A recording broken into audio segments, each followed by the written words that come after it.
नमस्कार दोस्तों, GK Arjun sir YouTube channel पे आपका एक बार फिर स्वागत है। तो उत्तर प्रदेश लोक सेवा आयोग प्रयागराज से ये लोअर पीसीएस का एग्जाम हुआ था। समान अध्ययन 2004 का पेपर है जो यूपी पीसीएस 2022 के होने वाले एग्जाम के लिए सहायक सिद्ध हो सकता है। तो चलिए वीडियो प्रारंभ करते हैं। वीडियो प्रारंभ करने से पहले आपसे एक छोटी सी रिक्वेस्ट है, अभी तक आप हमारे चैनल पर नए हैं तो प्लीज़ इस चैनल को सब्सक्राइब करें। सब्सक्राइब करने के बाद बेल आइकन की घंटी को क्लिक करना ना भूलें ताकि जब भी मैं अगला वीडियो अपलोड करूं उसका नोटिफिकेशन आपके मोबाइल पर सबसे पहले पहुंचे। तो चलिए वीडियो प्रारंभ करते हैं। हाँ, अगर आप लोग उत्तर प्रदेश लोक सेवा आयोग से पिछले प्रश्न पत्र देखना चाहते हैं तो उसका एक प्लेलिस्ट बना हुआ है जिसका नाम है यूपी पीसीएस, और उस प्लेलिस्ट का लिंक मैं डिस्क्रिप्शन में दे दिया हूँ। तो वहाँ से भी पिछले उत्तर प्रदेश लोक सेवा आयोग से होने वाली विभिन्न परीक्षाएँ आप लोग देख सकते हैं। तो चलिए वीडियो प्रारंभ करते हैं। तो देखिए, लोअर पीसीएस का ये पेपर है 2004 का ये, और इसमें हिंदी और इंग्लिश दोनों वर्जन में आता है। तो हिंदी वाला वर्जन में आपको इसका पीडीएफ लिया गया है, हिंदी वाला। तो चलिए इसको सॉल्व करते हैं।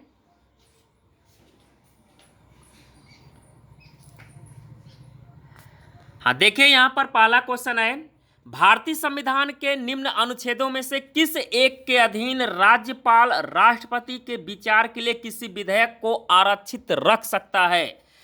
तो किसके अधीन रख सकता है किस विचार को? तो ये अनुच्छेद 200, इसका राइट आंसर होगा बी, अनुच्छेद 200 के तहत। क्वेश्चन नंबर 2 है, संविधान के अंतर्गत मूल अधिकारों का संरक्षक कौन है? तो वो है सर्वोच्च न्यायालय। क्वेश्चन नंबर 3 है, डॉक्टर मनमोहन सिंह के संबंध में कौन सा कथन सही नहीं है? वे जो है पूर्व वित्त मंत्री थे, ये तो सही है। भारतीय रिजर्व बैंक के पूर्व गवर्नर थे, ये भी सही है। वित्त आयोग के पूर्व अध्यक्ष ये नहीं होगा, तो इसका राइट आंसर सी होगा। इसके अलावा अंतर्राष्ट्रीय मुद्रा कोष में भारत के पूर्व प्रतिनिधि भी थे। क्वेश्चन नंबर 4 है, भारतीय संविधान विभक्त है, तो ये कितने भागों में विभक्त है? 22 भागों में।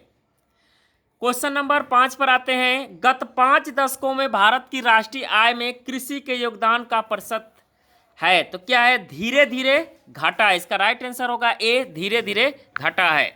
क्वेश्चन नंबर 6 है, संविधान में दिया गया आमुख, संविधान में दिया गया आमुख, और नीचे दिए कूट से आपको सही आंसर लगाना है। तो इसमें है न्यायालय में लागू होता है आमुख, तो ये गलत है। महत्वपूर्ण है, इसकी उपयोगिता, ये सही है। शासन करने के उद्देश्यों से उल्लेखित करता है, ये भी सही है। संविधान के कानूनी अर्थ निर्णय में सहायता करता है, ये भी सही है। यानी कि 2, 3, 4 वाला कूट आपका सही है, तो इसका राइट आंसर इसमें डी होगा। क्वेश्चन नंबर 7 है, भारत में छिपी हुई बेरोजगारी मुख्य लक्षण है मुख्यतः, तो छिपी हुई बेरोजगारी का मुख्य लक्षण मुख्यतः है प्राथमिक क्षेत्र का। इसका राइट आंसर होगा सी, प्राथमिक क्षेत्र का। क्वेश्चन नंबर 8 है, भारत की राष्ट्रीय आय का अनुमान लगाने वाली संस्था है, तो कौन सी संस्था है भारत के राष्ट्रीय आय का अनुमान लगाने वाली? तो वो है केंद्रीय सांख्यिकी संगठन, केंद्रीय सांख्यिकी संगठन। क्वेश्चन नंबर 9 है, निम्नलिखित में से कौन सा सही सुमेलित है? तो पालनपुर गुजरात ये सही सुमेलित है। क्वेश्चन नंबर 10 है, भारत में उत्तर प्रदेश किनके उत्पादन में प्रथम स्थान रखता है? तो ये है गेहूं और गन्ना के उत्पादन में। क्वेश्चन नंबर 11 है, निम्नलिखित उद्योगों में से भारत में सबसे प्राचीन उद्योग कौन सा है? तो वह है सूती वस्त्र उद्योग। क्वेश्चन नंबर 12 है, स्वर्ण चतुर्भुज परियोजना का संबंध किस विकास से है? तो वह है राजमार्ग के विकास से। क्वेश्चन नंबर 13 है, भारतीय दलहन अनुसंधान संस्थान स्थित है कहाँ पर है? तो वह है कानपुर में। क्वेश्चन नंबर 14 पर आते हैं, भारत में सर्वाधिक अनुसूचित जाति यानी एससी जनसंख्या वाला प्रदेश है, तो वह है उत्तर प्रदेश। क्वेश्चन नंबर 15 है, निम्नलिखित फसलों में से कौन भारत में प्रमुख खाद्यान्न है? तो भारत में प्रमुख खाद्यान्न का नाम है चावल। क्वेश्चन नंबर 16 है, भारत की 1/4 से अधिक नगरीय जनसंख्या जिन 2 राज्यों में निवास करती है वे हैं, तो वे 2 राज्य कौन से हैं? महाराष्ट्र और उत्तर प्रदेश। क्वेश्चन नंबर 17 है, भारत में न्यूनतम जनसंख्या घनत्व वाला राज्य है, तो न्यूनतम जनसंख्या घनत्व वाला राज्य कौन सा है? अरुणाचल प्रदेश। क्वेश्चन नंबर 18 है, देश के आधे से अधिक उत्पादित चावल जिन 4 राज्यों से प्राप्त होता है वे हैं, तो वे 4 राज्य हैं पश्चिम बंगाल, उत्तर प्रदेश, पंजाब और आंध्र प्रदेश। तो 20 का राइट आंसर होगा 18 का। क्वेश्चन नंबर 19 है, निम्नलिखित में से कौन सा कथन असत्य है? तो इसमें जो है भारत के पश्चिमी समुद्र तट का निर्माण नदियों की जमाव के द्वारा हुआ है, ये कथन जो है असत्य है। क्वेश्चन नंबर 20 है, निम्नलिखित में से कौन सी दक्षिण अटलांटिक महासागर की शीतल धारा है? तो वे है बेनीगुला धारा, ये जो है दक्षिण अटलांटिक महासागर की शीतल धारा है। क्वेश्चन नंबर 21 है, भारत में दालों का सबसे बड़ा उत्पादक है, तो वो है मध्य प्रदेश। क्वेश्चन नंबर आते हैं 22 नंबर पर, विश्रामपुर किसके खनन के लिए प्रसिद्ध है? तो ये है कोयला के खनन के लिए, और ये विश्रामपुर पड़ता है आपके छत्तीसगढ़ राज्य में।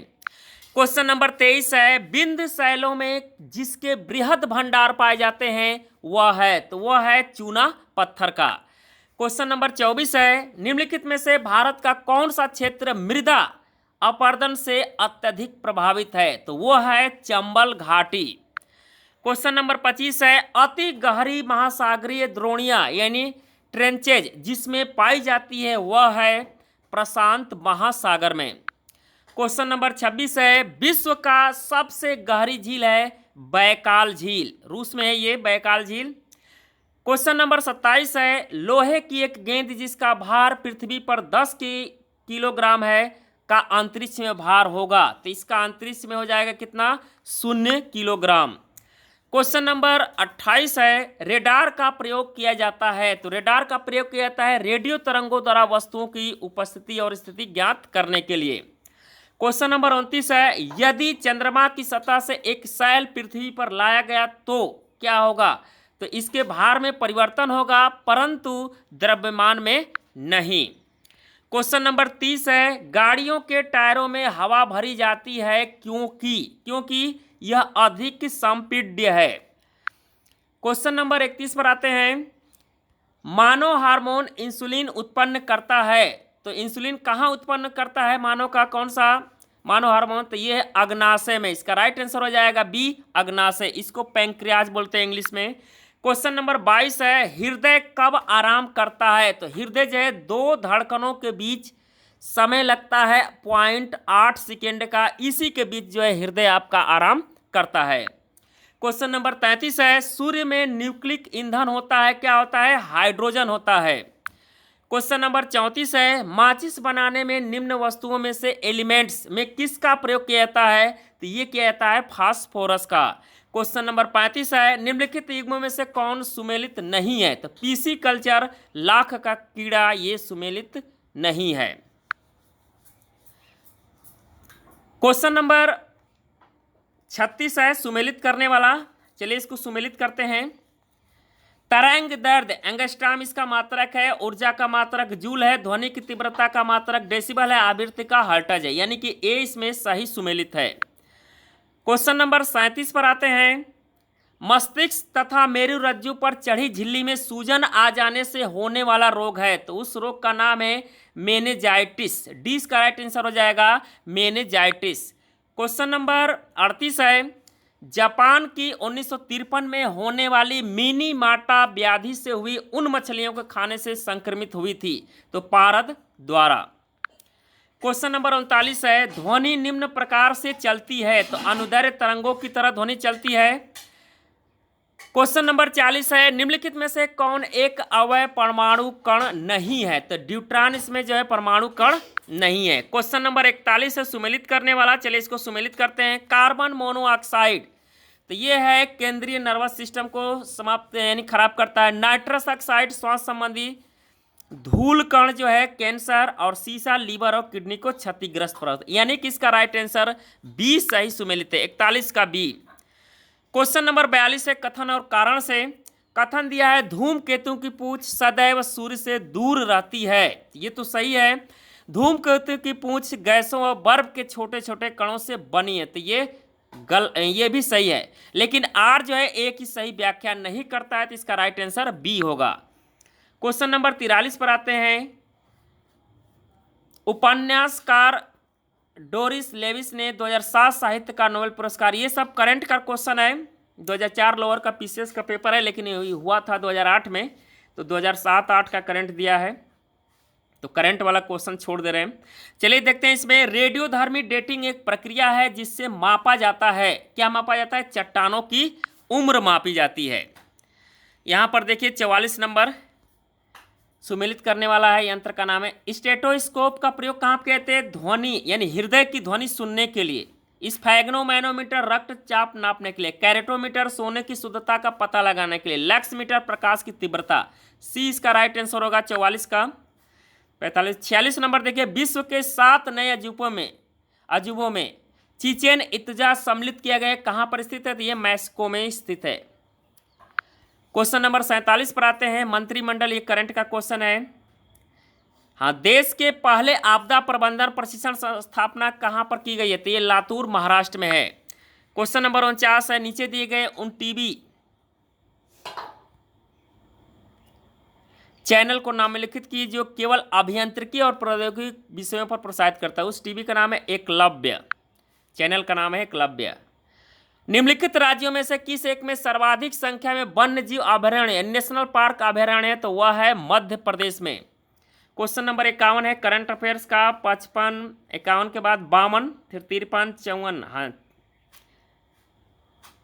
54 नंबर देखिए। राष्ट्रीय पर्यावरण अभियांत्रिकी संस्थान कहाँ पर स्थित है? नागपुर यानी महाराष्ट्र में। क्वेश्चन नंबर 55 करंट का है।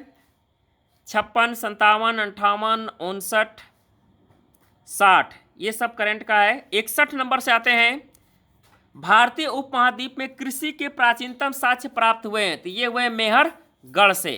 क्वेश्चन नंबर 62 है। भारत का बादशाह उस समय कौन था जब ब्रिटेन की ईस्ट इंडिया कंपनी की स्थापना हुई? तो उस समय था अकबर। क्वेश्चन नंबर 63 है करंट अफेयर्स का, छोड़िए इसको। 64 नंबर देखिए।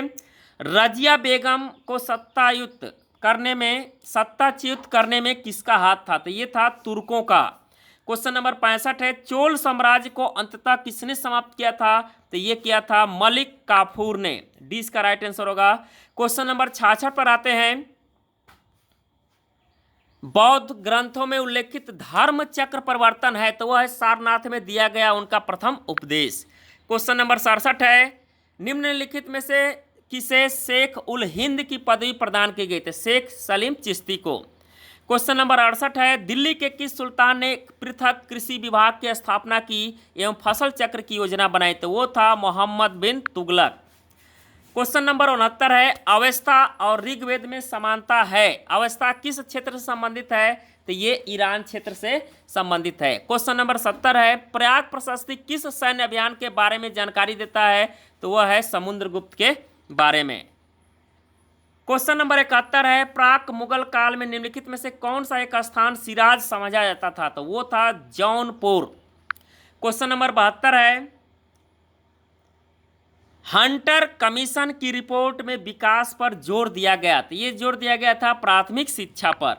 क्वेश्चन नंबर 73 है। भारत में सर्वप्रथम सांकेतिक मुद्रा यानी टोकन करेंसी का प्रचलन किया था, तो वो था मोहम्मद बिन तुगलक। क्वेश्चन नंबर 74 है। निम्नलिखित में से किन 2 राज्यों को औरंगजेब ने दक्कन में जीता था? तो वे राज्य थे बीजापुर और गोलकुंडा। क्वेश्चन नंबर 75 है। किस मुस्लिम राजा ने मूल्य नियंत्रण पद्धति को पहली बार क्रियान्वित किया? तो वो था अलाउद्दीन खिलजी। क्वेश्चन नंबर 76 पर आते हैं। राजपूताना राज्यों में से किस एक ने अकबर की प्रभुसत्ता स्वयं स्वीकार नहीं की थी? तो वो था मेवाड़। क्वेश्चन नंबर 77 है। निम्नलिखित में से किस अभिलेख में चंद्रगुप्त और अशोक दोनों का उल्लेख किया गया है? तो वह है महाक्षत्रप रुद्रदामन का जूनागढ़ अभिलेख। क्वेश्चन नंबर 78 है। प्राचीन भारत में निम्न में से किस एक ने नियमित रूप से सोने के सिक्के चलाए? तो वो था कुषाण। क्वेश्चन नंबर 79 है। उत्तर प्रदेश में स्थित वह स्थल जहां हर्षवर्धन ने बौद्ध महासम्मेलन का आयोजन किया, तो वो था प्रयाग। क्वेश्चन नंबर 80 है। हड़प्पन स्थल सनौली के अभी हाल ही में उत्खनन प्राप्त हुए, कहाँ ये प्राप्त हुए हैं? मानव समाधान के। क्वेश्चन नंबर 81 है। वह प्रांत कौन सा था जहां 1937 के आम चुनाव के पश्चात भारतीय राष्ट्रीय कांग्रेस ने अपनी सरकार बनाई थी? तो वो था बंगाल।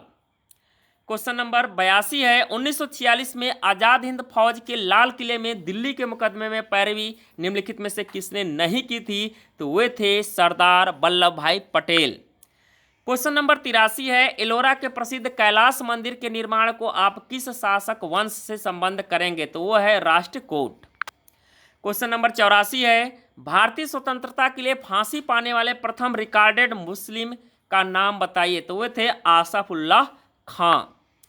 क्वेश्चन नंबर 85 है, निम्नलिखित क्रांतिकारियों में से कौन काकोरी षड्यंत्र केस से जुड़ा नहीं है? तो वे हैं भगत सिंह। क्वेश्चन नंबर 86 पर आते हैं, ब्रिटिश वस्तुओं के बहिष्कार का सुझाव सबसे पहले दिया था? तो ये दिए थे कृष्ण कुमार मिश्र ने। क्वेश्चन नंबर 87 है, अलीपुर बम कांड में अरविंद घोष का बचाव किसने किया था? तो ये किए थे CR दास ने। CR दास का मतलब चित्तरंजन, इनका नाम है चित्तरंजन दास। क्वेश्चन नंबर 88 पर आते हैं, निम्नलिखित कारागारों में से किसमें जवाहरलाल नेहरू ने डिस्कवरी ऑफ इंडिया पुस्तक लिखी थी? तो उस कारागार का नाम था अहमदनगर फोर्ट जेल में। क्वेश्चन नंबर 89 है, 30 मई 1919 को अपना अलंकरण भारत सरकार को लौटाने वाले व्यक्ति थे जिनका नाम था रविंद्रनाथ टैगोर। क्वेश्चन नंबर 90 है, वह व्यक्ति जिसने 4 अप्रैल 1919 को दिल्ली की जामा मस्जिद के प्रवचन मंच से हिंदू मुस्लिम एकता पर भाषण दिए वे थे? तो वे थे स्वामी श्रद्धानंद। तो ये आपका हो गया 90 क्वेश्चन। टोटल 100 क्वेश्चन आते थे उस समय। 91 नंबर से देखिए यहाँ पर, द्वितीय युद्ध के बाद 1946 यानी द्वितीय विश्व युद्ध पूछ रहा है, निम्नलिखित में से कौन भारत आया था? तो वे आए थे द्वितीय विश्व युद्ध के बाद कैबिनेट मिशन। इसका राइट आंसर बी हो जाएगा इसमें। क्वेश्चन नंबर 96 है, 1916 में मुस्लिम लीग और कांग्रेस के मध्य किसने समझौता करवाया था? तो ये समझौता करवाया था बाल गंगाधर तिलक ने। क्वेश्चन नंबर 93 है, ब्रिटिश सरकार ने महात्मा गांधी को जो उपाधि दी थी जिसे उन्होंने असहयोग आंदोलन में वापस कर दिया था वह थी? तो वह थी कैसर हिंद। क्वेश्चन नंबर 94 है, निम्नलिखित में से किस पार्टी ने भारत छोड़ो आंदोलन का समर्थन नहीं किया था? तो इसमें हो जाएगा उपयुक्त सभी, यानी हिंदू महासभा ने, कम्युनिस्ट पार्टी ऑफ इंडिया ने या यूनिस्ट पार्टी ऑफ पंजाब ने। डी इसका राइट आंसर होगा उपयुक्त सभी ने। क्वेश्चन नंबर 95 है, किस प्रसिद्ध नारा इनकलाब जिंदाबाद किसने दिया था? तो ये दिए थे सरदार भगत सिंह ने। क्वेश्चन नंबर 96 पर आते हैं, कल्याणकारी राज्य की संकल्पना का समावेश भारत के किस संविधान में है? तो वह है राज्य के नीति निर्देशक तत्वों में। क्वेश्चन नंबर 97 है, निम्नलिखित में से कौन एक सही सुमेलित है? तो वह है राज्य संविधान का भाग 6। क्वेश्चन नंबर 98 है, महाराष्ट्र में प्रार्थना समाज का मुख्य संचालक कौन था? तो वे थे MG रनाडे। क्वेश्चन नंबर 99 है, भारत में संसद की लोक लेखा समिति के अध्यक्ष की नियुक्ति की जाती है? तो ये की जाती है लोकसभा के अध्यक्ष के द्वारा। क्वेश्चन नंबर 100 है, भारतीय संविधान के किस अनुच्छेद के अंतर्गत राष्ट्रपति संसद के दोनों सदनों द्वारा पारित किसी बिल पर अपनी स्वीकृति रोक सकते हैं? तो वह है अनुच्छेद 111। तो ये था क्वेश्चन लोअर पीसीएस 2004 का जो लोक सेवा आयोग द्वारा लिया गया था। 2008 में ये परीक्षा हुई थी और इससे आपको 2022 में होने वाले प्री एग्जाम के लिए क्वेश्चन आपको रिपीट कर सकता है या सहायक सिद्ध हो सकता है। तो उम्मीद करता हूं कि वीडियो आपको पसंद आया होगा। पसंद आया तो इसको लाइक करें, अपने दोस्तों के यहाँ अधिक से अधिक शेयर करें। धन्यवाद दोस्तों। जय हिंद, वंदे मातरम।